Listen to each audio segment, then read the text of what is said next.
seseorang menuntut ilmu kerana menolong akan kehidupannya di dalam dunia.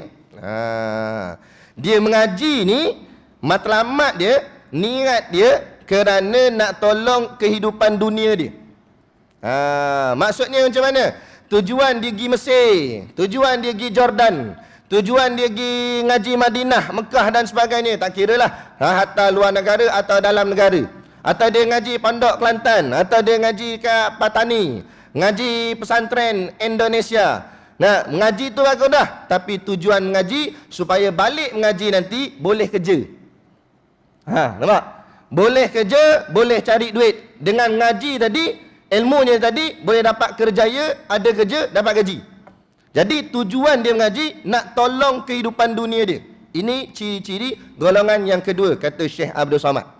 Jadi salah tak salah ni? Kita tengok. Dia kata tujuan mengaji kerana nakkan menolong akan kehidupan dunia.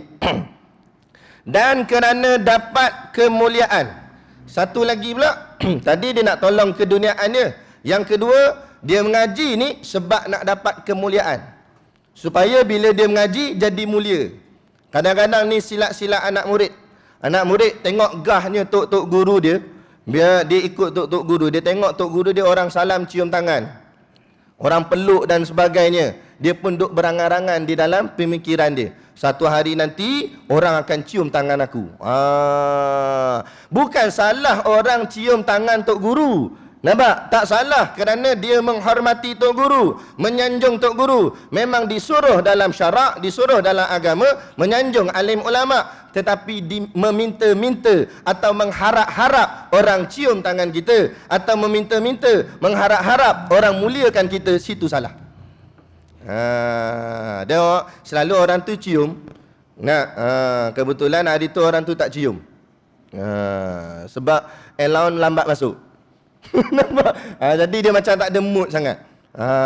Jadi tak cium tangan. Dia boleh beli. Oi, tak cium pula dah. Sekati orang nak cium ke tak nak cium ke? Orang tu nak salam ke tak nak salam ke? Orang nak tepih saja ke? Lantak dia lah. Sebab salam-salam ni bukan wajib. Nampak? Dia nak salam-salam, tak nak salam sudah. Nampak? Sebab tu jangan kita mengharap. Dia ada masalah dengan kita, itu lain cerita. Tapi jangan mengharap-harap orang nak memuliakan kita. Kita nakkan kemuliaan dengan sebab ada ilmu agama supaya orang muliakan kita. Ini jadi penyakit ni. Zaman dulu tak ada sangat sebab tok-tok guru, ustaz-ustaz tidak popular. Tok-tok guru duduk di pondok-pondok je lah. Ustaz-ustaz pun mengajar-ngajar gitu je. Jadi tak ada lah sensasi sangat. Tapi lah ni tengok sekali kuliah 3 kamera duduk depan. Wah, pening tak ni? Malam ni kena jaga sikit ni. Ni kalau dah 3 kamera tak lama lagi TV3 terus ni. Ada dah mula dah. Bukan salah orang nak rakam, tak apalah, biarlah orang nak rakam. Bukan kita suruh rakam. Dia nak rakam, biarlah. Tapi bila dah jadi macam ni, kadang-kadang goyang akan hati-hati para pendakwah. Kadang-kadang dia mengharapkan, kadang-kadang dia tanya pula. Habis kuliah ni balik lagi dia tanya, ni live kat mana tadi tayang ni? Dekat Facebook sekian-sekian nama. Dia balik check tengok berapa orang like. Tengok 2 je like, 2 je. Nampak? Tunggu. Sampai nak terberak tahan. Tengok dulu. Ting naik. Bunyi. Ni ramai ni orang suka kat aku. Biarlah orang nak like tak salah, tapi mengharap situ salah. Maknanya dah jadi kelain dah tujuan dia menyampai ilmu. Dulu tujuan menyampai ilmu kerana ikhlas nak orang faham akan ilmu. Lah ni tak kerana nak populariti. Antara yang jadi rosak, jadi nakkan populariti, bila seseorang para pendakwah itu berkata hendak mengikut sedap halwa telinga yang mendengar sahaja. Nampak? Kalau benda tu sensitif, takut nanti orang kampung situ marah, jemaah marah, padahal benda tu benda yang hak, disebut dalam Quran, disebut dalam hadis. Tapi takut nanti orang dah tak suka kat dia, orang dah tak nak dengar kuliah dia, dia pun tak cakap benda yang salah tadi, dia pun tak tegur benda yang salah, dia pun berdolak dalih. Maka orang ni ialah orang yang menyampaikan ilmu, yang mengharapkan kemuliaan. Ada pun orang ni dia tak kira, Doa kampung mana ke, mana tempat ke, yang hak tetap hak, yang batil tetap batil. Suka ke tak suka, tak ada kira. Bila Quran kata begitu, hadis kata begitu, dia bercakap benar. Nampak? Walaupun orang kata, ustaz, malam ni ustaz lah kuliah. Nak, sebab ustaz cakap tadi sensitif ke kami. Saya kata sensitif tak sensitif. Benda ni dalam Quran sebut, benda ni dalam hadis sebut. Kan tak bi? Itu baru orang yang menyampai ilmu tu ikhlas kerana Allah. Ni jaga-jaga. Bahaya ni. Halus dia main. Ni kadang-kadang mengaji kerana nakkan kemuliaan. Supaya orang nampak warak, bagus, hebat. Dapat kemuliaan. Dan kemegahan, samalah macam tadi, nakkan megah supaya orang puji dia, bangga dengan dia, hebat. Dia tengok orang yang suka dengan tak suka ni, dia biasalah bila orang puji kita, mana ada orang sedih bila kena puji. Payah nak cari jenis makan wali gitu. Nah, hang ni hebat. Nangis. Hang apa? Hang puji aku. Mana ada. Biasalah bila orang puji kita pun akan senyum lah. Betul tak? Oh, ustaz sampai tadi, memang best ustaz. Dah takkan kita nak apa hal? Takkan nak marah. Kita pun akan, terima kasih, senyum.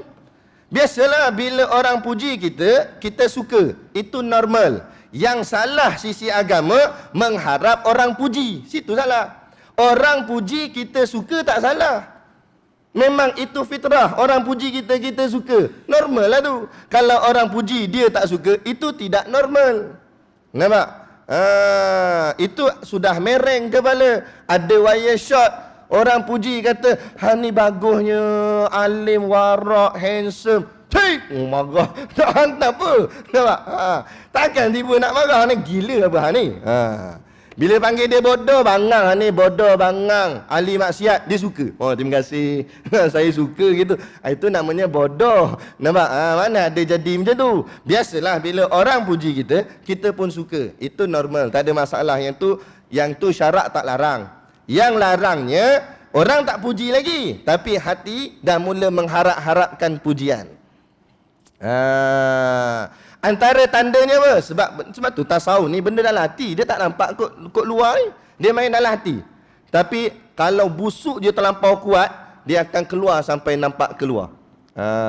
Benda yang kalau benda dalamnya tu baunya tajam sangat, kuat sangat, walaupun dah ditutup, bau dia akan keluar. Contoh bau durian. Nampak? Kalau bau durian ni bau dia tajam sangat. Kita tutuplah dalam kotak, masuk dalam bonet belakang. Tapi bau durian masuk sampai ke driver, sampai ke depan, seat depan masuk.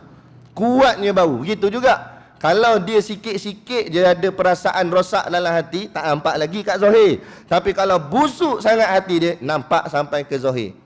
Macam mana nampak? Nampak? Kalau sikit-sikit baru mengharapkan orang puji, tak nampak lagi. Tapi kalau dia ni memang gila puji, dia nak sangat orang puji dia, lantas akhirnya mulut dia akan berkata, hampa tak puji aku nak. Nampak dah lah tu. Perangai busuk dalam hati dia tu. Sampai dia kata, hampa tak puji aku nak. Ada seorang ustaz, saya tak nak sebut nama dia. Kami dah ada dalam grup WhatsApp ustaz-ustaz. Saja dibuat dalam grup tu, ustaz-ustaz dalam grup tu. Mana kalau ada apa-apa permasalahan boleh bincang dalam tu. Jadi ada seorang ustaz ni, dia ceramah. Kebetulan tempat dia ceramah tu ramai orang hadir. Dia pun ketepek, ambil gambar.